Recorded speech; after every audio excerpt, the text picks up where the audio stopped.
Imagine sitting in a clinical setting, right?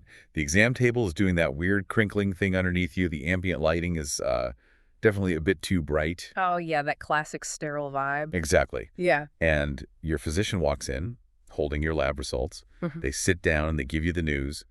You, or maybe someone you really love, has just been diagnosed with diabetes. And just looking at the global stats today in 2026, we are almost certainly talking about type 2. It's way more common. Right. Type 2 is definitely the most common scenario.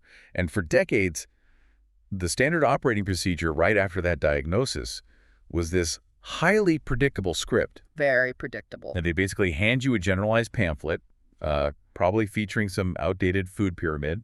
They tell you to watch your sugar, walk around the block a few times a week, and then slide a prescription across the desk. Usually some frontline oral medication, yeah. Yeah, and they give you this vague warning about how, insulin injections might be in your future if you don't comply. Which is such a passive historical model of care, honestly. Passive how? Well, the underlying assumption was basically that the patient lacked the capacity to manage their own metabolic disease. Like it was too complicated for them. So the doctors just sort of took over the wheel. Exactly. The medical establishment just took on this role of dispensing generic instructions and chemical interventions. And it left you, the individual, trying to figure out your daily metabolic dysfunction with, like, zero real-time feedback. I mean, they were basically treating this constantly fluctuating biological process like it was just a static condition, something you just manage with a set dose of pills. Right. Which makes no sense biologically. But if you find yourself in that exact same clinical scenario today, here in 2026, the entire landscape has fundamentally changed. We've completely dismantled that old advice of just watch what you eat and take your meds. It's a completely different world now. It really is. So, welcome to the deep dive. Our focus today is entirely on you, whether you're dealing with a brand new diagnosis or you're trying to control a long-standing blood sugar issue, or even if you're just trying to optimize your health so you never actually reach that diagnosis. Prevention is huge. Huge. And today we are building a complete data-driven roadmap for controlling your sugar levels in 2026. Because the paradigm has completely shifted away from reactive sick care, we're in the era of proactive precision metabolic management now. Right. And the tech that average people have access to today gives us clinical-grade data. It lets us do personalized interventions that used to only happen in, like, strict research labs. Exactly. So to build this roadmap, we're pulling from a very specific stack of sources today. First, we've got a foundational peer-reviewed study from JNAR Health and UHealth. That's the one looking at continuous glucose monitors, right? Yeah, specifically how healthy, free-living individuals react to wearing them every day. We also have this massive clinical breakdown called the Complete Diabetes Control Loop, which has all the new 2025 and 2026 data on lifestyle habits and glucose. The clinical data in that one is just wild. It really is. And finally, we're looking at some developer documentation for a modern privacy-first tracking tool called the Sugar Level Diabetes Control app. So we're looking at the biology, the hardware, and the software. You got it. The mission here is to extract the ultimate science-backed roadmap. We're going to unpack how continuous monitoring creates this biological feedback loop, break down the exact wearable tech studies, and give you really specific tips to take charge of your health. I love it. Okay, let's unpack this. Before we dive into the cool 2026 wearables and the local AI software, we kind of have to establish a baseline, right? Like, why did the medical world shift from that old reactionary model to this new lifestyle model? We definitely have to look at the cellular mechanics. Skip the whole generic carbs turn to sugar speech. Exactly. Our sources talk a lot about this correlation loop. Yeah. So what is the actual physical mechanism driving this downward spiral? So we need to look at how a heavy glucose load impacts your pancreatic beta cells. The core issue with type 2 diabetes isn't actually just high blood sugar. Wait, really? But that's all anyone talks about. I know, but high blood sugar is just the trailing indicator. The real mechanical failure is cellular insulin resistance. Okay, break that down for me. Basically, when you eat a high-carb meal, you get this huge glycemic load in your bloodstream. Your pancreas has to secrete insulin to help get that glucose into your muscle and liver cells. Right, and I actually want to replace that tired old metaphor of insulin is a key unlocking a door. It makes it sound so gentle, you know? Oh, it's not gentle at all. Right, so think of insulin not as a key, but as a nightclub bouncer. When you eat a heavy carb meal, it's like a massive, unruly crowd of glucose molecules shows up at the door of your cells all at once. I like that analogy. Yeah, and the insulin has to work overtime. He's literally grabbing these molecules and shoving them inside, just to clear the bloodstream. That is way more accurate to the actual metabolic stress. Because if you keep doing that, if you subject your system to these relentless glucose spikes every single day, your pancreas is just constantly flooding the system with bouncers. It's a nonstop party at the door. Exactly. And over time, the cells themselves get totally desensitized to all this chemical shouting. They actually downregulate their receptors. So the doors get jammed. Yeah. The bouncers are still working, but the doors are jamming. That is insulin resistance. And because the doors are jammed, this really dangerous amount of glucose just stays loitering out in your bloodstream. And I'm guessing the pancreas sees all that sugar still in the blood and thinks, uh-oh, I didn't send enough bouncers. Exactly. So the pancreas actually hypertrophies. It starts pumping out even more insulin. So now you've got hyperinsulinemia on top of hypoglycemia. So excessive sugar and excessive insulin at the same time. Which is incredibly inflammatory. It's toxic to your vascular system. And eventually, those pancreatic beta cells, the factories making the insulin, they just exhaust themselves. They start failing and dying off. Wow. So type 2 diabetes is really a mechanical failure from sustained repetitive stress, not just some random illness that strikes you. Exactly. And the old view is that once those beta cells started degrading, you were basically locked into this permanent downward spiral. But the clinical literature today shows that's not true, right? We can actually put the brakes on this loop. Oh, absolutely. The speed of the physiological adaptation is amazing. There's this 2025 study in diabetes, obesity, and metabolism that looked at 40 patients with established type 2 diabetes. And they gave them continuous glucose monitors, right? Right. CGMs plus targeted lifestyle interventions. And they didn't wait 6 months to check their A1C. They checked their continuous glucose metrics within 4 days. Wait, 4 days? Just 96 hours. 96 hours. And it showed statistically significant stabilization in their glucose volatility. That's crazy. It completely changes how you view the disease. Like if you just reduce the volume of the glucose crowd showing up at the doors, the bouncers finally get a break. Exactly. The pancreas slows down, the cells slowly regain their sensitivity, you're removing the mechanical stress. And when you scale that 96-hour win over a longer timeline, the clinical markers improve massively. Our sources highlight that 6-month randomized controlled trial, right? Yeah, the one with 72 participants. Yeah. None of them were on exogenous insulin. They just focused on lifestyle changes guided by real-time CGM data. And they were tracking time and range, right? The percentage of the day where their blood sugar stayed between 70 and 180. Right. In over 6 months, their average time and range jumped from 46% to 72%. That is a massive jump. Think about it biologically. They went from spending half their lives with their blood vessels exposed to toxic sugar levels to being in a safe zone for nearly 3/4 of the day. Which lowers the risk for all those awful complications, like neuropathy and retinopathy. Huge risk reduction. And the lagging indicators caught up too. Their HbA1c dropped by an average of 1.3%, and they lost about 7 pounds, all with basically no medication changes in the first 3 months. It just forces you to rethink the medical hierarchy. If a lifestyle change can drop your A1C by 1.3% without side effects, then the lifestyle modification is the primary therapy. It's not just a secondary suggestion anymore. No, not at all. You know, it really sounds like we spent decades treating diabetes by putting a bucket under a leaky roof, just catching the symptom. But this Luke approach is actually climbing up a ladder and fixing the shingles. That's a perfect way to look at it. You're stopping the structural leak. But wait, let me push back a little. If lifestyle is the definitive cure, why didn't the traditional Mediterranean diet work for everyone in that 2025 study? We've been told for years that the Mediterranean diet is the gold standard for metabolic health. What's fascinating here is that this discrepancy is exactly what triggered the whole 2026 paradigm shift. Oh, really? Yeah. The researchers noted that the Mediterranean diet worked great for the average of the population, but on an individual level, it failed for a bunch of people. So those generic nutritional guidelines are kind of flawed. Completely. We're dealing with severe biological individuality. Meaning like a bowl of steel-cut oats might give me slow, stable energy, but it could trigger a massive damaging spike in you. That is the biological reality, yeah. How your body reacts to a carb depends on your gut microbiome, your genetics, your sleep schedule, your stress levels, your muscle mass. It's a huge matrix of variables. So a generic pamphlet that assumes we all process a banana the exact same way is basically obsolete. Scientifically obsolete, yes. Which is why personal, continuous tracking is mandatory now. You can't just manage your health based on how some average guy in a study reacted. You have to map your own body. Right. which means you need hardware that can actually log those reactions continuously. All right, let's pivot to that hardware. If personalized data is the key, we need sensors. But looking at the Project Sense study from the JMIR source, their methodology seems really counterintuitive to me. How so? Well, they were testing how acceptable CGMs and wearables are, right? They had 30 adults, average age 38, mostly female, a lot of them overweight.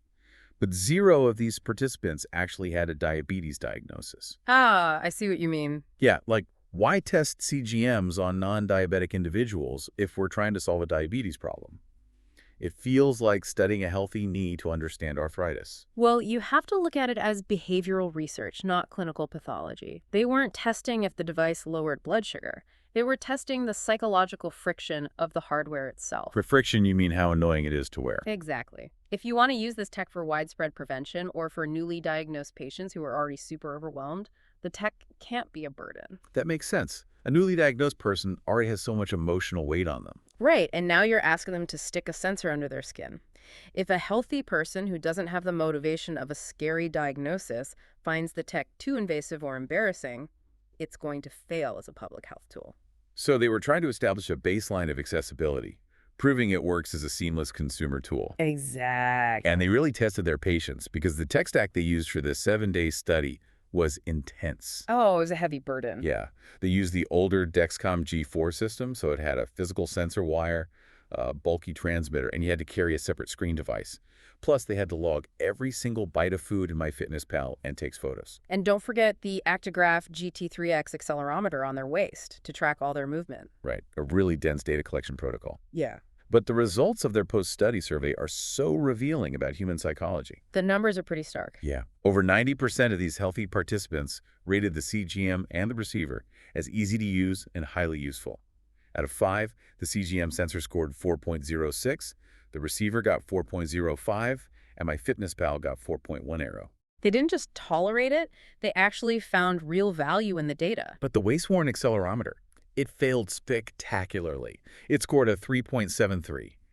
And only 43% of people even found it relevant to their daily lives. Which is a massive drop-off compared to the 90% for the CGM. Right, and the accelerometer was just a little box on their belt. It didn't involve a needle under the skin, so why do they hate it so much? This highlights a huge rule in health tech. Passive data collection breeds user apathy. Okay, what do you mean by passive? Well, that Actigraph device was a research-grade tool. It was basically a black box. It recorded their movement silently so researchers could download it later.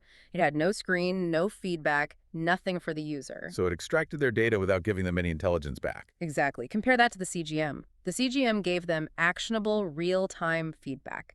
And that taps right into self-determination theory. Oh, the psychological theory about motivation. Yeah, it argues that people change behavior when 3 needs are met: autonomy, competence, and relatedness. So how does seeing a blood sugar number fulfill autonomy? Autonomy is feeling like you are the author of your own actions. If a doctor commands you to stop eating bread, you have no autonomy. But if you eat bread, see your glucose spike to 180 on your monitor and decide yourself to stop eating it, you are in complete control. That's powerful. And what about competence? That's feeling effective. If you go for a walk with that passive accelerometer, you have no idea if it helped.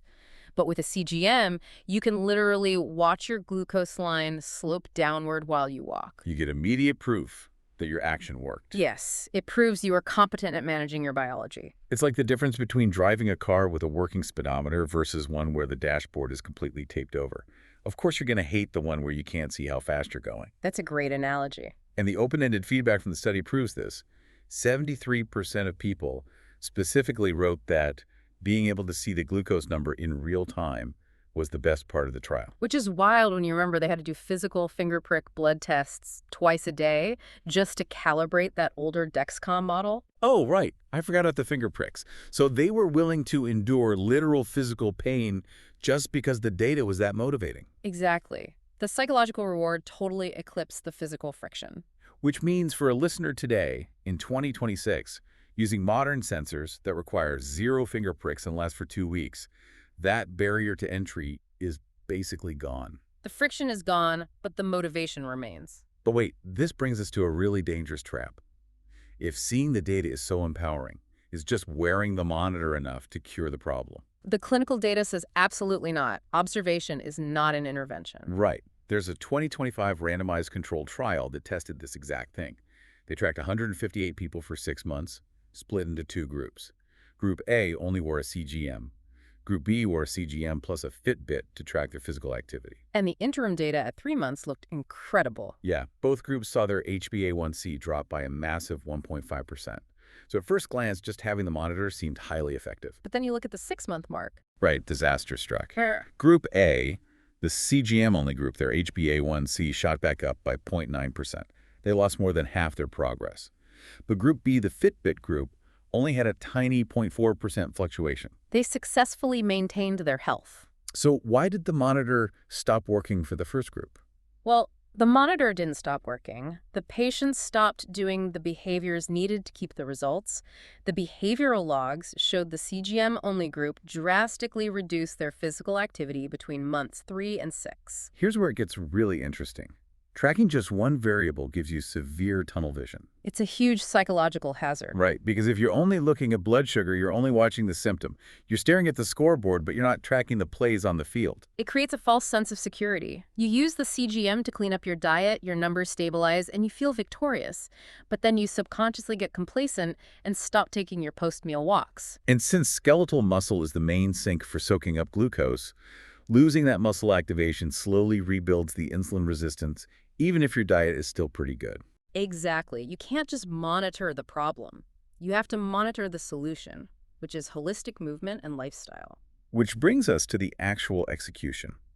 How should a listener actually track their daily habits to generate good feedback without getting totally overwhelmed? The sources give us some really specific rules for this. Let's start with food. The Project Send study used this strict 5-minute rule. Participants had to log their food within 5 minutes of starting to eat. Why so fast? Why couldn't they just log everything at night before bed? Because end-of-day logging introduces fatal temporal misalignment. We need to match the exact food to the exact glucose spike. Because different foods digest at different speeds. Yes, gastric emptying varies wildly. A refined pastry will spike your sugar in like 15 to 30 minutes. But a complex meal, like a thick slice of pizza with fat and protein, that delays the whole process. The fat coats your stomach lining. The spike might not peak for 2 or 3 hours, and it'll be a long, rolling elevation instead of a sharp spike. Ah, I see. So if I rely on my memory and I log that I ate a snack at 4:00 p.m. when I actually ate it at 2:30 p.m., my graph is ruined. I'll see a massive spike at 3:00 p.m., assume it wasn't food, and mistakenly blame it on stress. Precisely. The 5-minute rule ensures the origin point of the food perfectly aligns with the glucose graph. It removes all the guesswork. Okay, so timing is crucial. But what about context tagging? The Sugar Level app documentation from 2026 makes a huge deal about labeling readings as fasting, before meal, after meal, or bedtime. Without those tags, a raw number is basically meaningless. Really? Like, let's say my reading is a 140. Is that good or bad? If you don't have a tag, I can't tell you. If that 140 happens right when you wake up in a fasted state, that's a huge red flag. Your liver is overproducing sugar or you have high basal insulin resistance. Well, what if that exact same 140 happens 45 minutes after I eat a massive pasta dinner? Then it's a perfectly normal, healthy pancreatic response. Your beta cells are doing their job blunting the spike. The context tag is what makes the number actionable. Makes total sense. But as we learned from the Fitbit study, food and glucose aren't the whole picture. We have to track the other drivers, like sleep and stress. The 2025 clinical trials were emphatic about this. Poor sleep and high stress massively degrade your glycemic control. Let's look at the biology of that. Say I eat the exact same clean diet on Tuesday and Wednesday, but Tuesday night I have terrible insomnia.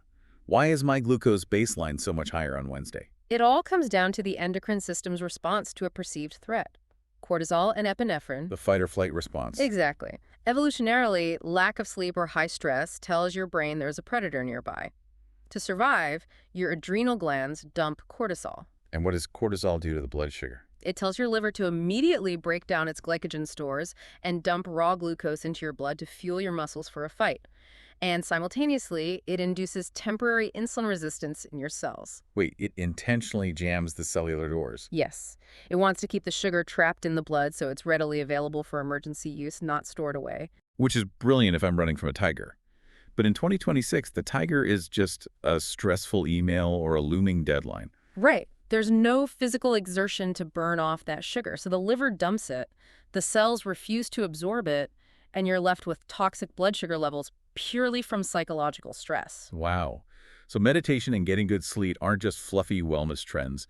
They're literal, measurable levers for lowering cellular insulin resistance. 100%. This whole web of diet, sleep, and stress brings us to the most groundbreaking part of our sources, the 2025 discovery of diabetypes. This is the absolute peak of precision medicine. Yeah. For a century, we basically had type 1, which is autoimmune, and type 2, which was just this big catch-all for insulin resistance. Yep. But these researchers use CGM data and oral glucose tests to prove type 2 is actually a bunch of different subtypes. Right, the diabetypes. How did they figure that out? What did the CGM data show that a normal lab test missed? They use machine learning on thousands of continuous glucose curves. They weren't just looking at the peak number, they analyzed the shape, the speed, and the recovery time of the spikes. And they found distinct patterns. Yes. For example, one diabetype might show a rapid, aggressive spike right after eating carbs, but then it quickly drops back to normal. That shows weak early phase insulin, but strong secondary clearance. Got it. And another type. Another might have a delayed, slow-rolling elevation that stays high for hours, showing severe cellular resistance no matter how much insulin the pancreas pumps out. And a third type might handle food perfectly, but exhibit crazy spikes only when their cortisol levels rise from stress. Exactly. So what this means for you, listening right now, is that your cousin's keto diet might cure their specific type 2 diabetes, but it could literally spike your sugar and make yours worse. Absolutely. If your diabetype is driven by cortisol, a strict keto diet, which inherently raises cortisol because of carb restriction, might exacerbate your baseline numbers. Precision lifestyle medicine means you have to run an experiment on yourself and find your unique diabetype. Which honestly introduces a huge logistical hurdle. I'll say. We're telling people to log food in 5 minutes, tag contexts, track sleep, measure stress, log workouts, and cross-reference all of this with continuous glucose data. Most people have jobs and families. They can't act as full-time data scientists analyzing spreadsheets for 2 hours a day. The compliance would hit zero so fast, the mental burden would just outpace the biological benefit. That's where the 2026 software comes in to solve the problem created by the hardware. Exactly. Our third source is the DevDocs for the Sugar Level app, and it shows how modern platforms synthesize this avalanche of data to stop cognitive fatigue. And they start with the most basic visual interface, systemic color coding. It's such a simple but brilliant use of behavioral psychology. The app just assigns colors on your timeline. Green for good habits, red for bad inputs, blue for symptoms, and yellow for medications. So instead of reading complex line graphs, you just use pre-attentive visual processing. Right. You open the app, and if you see a cluster of high glucose numbers surrounded by a sea of red labels like late-night snacking, you instantly know what happened. No analysis needed. It translates raw data into pure intuition. But the real magic is under the hood, with their robust Z-score anomaly detection. Okay, a Z-score is a statistical math concept. How is an app using calculus to manage my daily diabetes? To understand that, you have to look at why old apps failed. Old software used hard-coded clinical thresholds. Like if your sugar hit 180, an alarm went off. If it stayed at 170, it stayed silent because it didn't cross the generic line. But for some people, 170 might be a massive, dangerous deviation if their normal baseline is like 90. Exactly.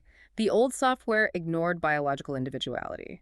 The robust Z-score calculates a dynamic, mathematically personalized baseline for you based on your own historical data. It constantly recalculates my normal rhythm. Right. So if a reading deviates significantly from your specific pattern, it flags it as an anomaly, even if it hasn't crossed a generic clinical danger zone.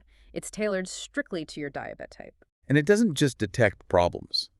It uses local, on-device AI to actively suggest solutions. The AI engine looks at your CGM trends, your food logs, your Z-scores, and your treatment plan. So if it sees my glucose dropping fast toward a hypoglycemic crash, it won't just beep at me. It'll dig through my history and say, hey, eat that specific complex carb snack you logged 3 weeks ago. It worked perfectly last time. It's like having a personalized metabolic tactician in your pocket. And the best part, it's all local. Mm-hmm. The processing, the AI, the database, it's 100% physically on your device.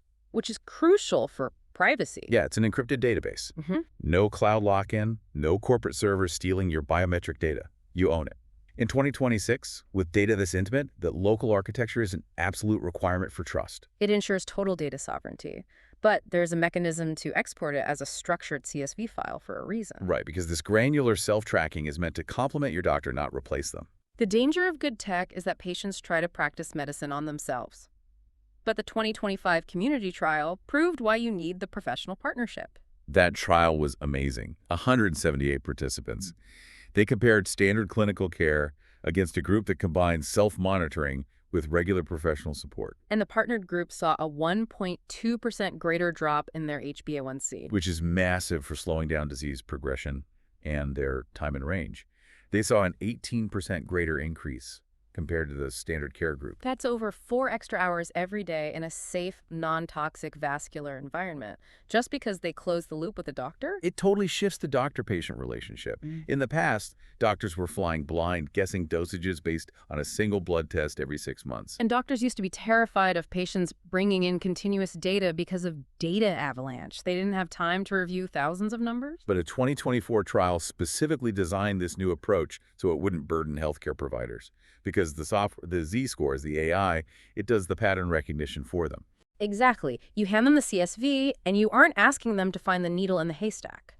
The algorithm already found it.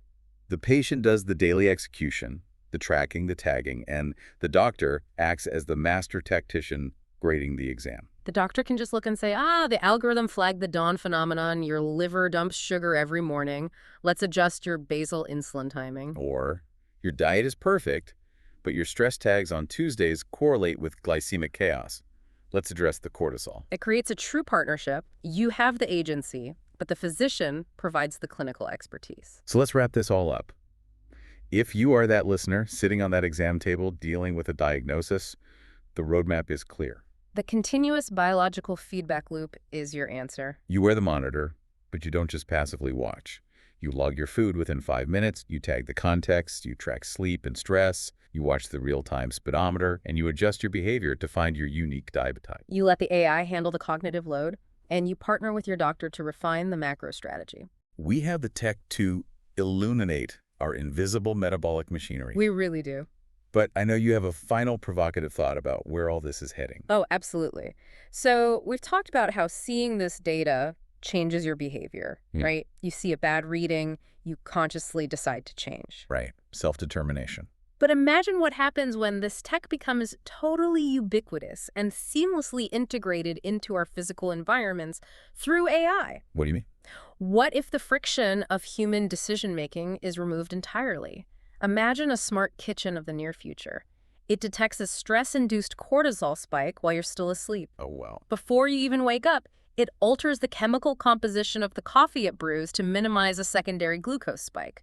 And the fridge automatically locks out the refined carbs and suggests a high-protein breakfast perfectly calculated to blunt your specific diabetype's morning volatility. That is wild. The environment itself becomes a physician. Exactly. We are moving from self-correction to environmental correction. The feedback loop won't just be inside our bodies. It will manipulate the world around us to enforce metabolic homeostasis. Something to think about the next time you glance down at your sensor data. Thank you all for joining us on this deep dive into metabolic control. Take authority over your data, implement the loop, and take charge of your health. We will see you next time.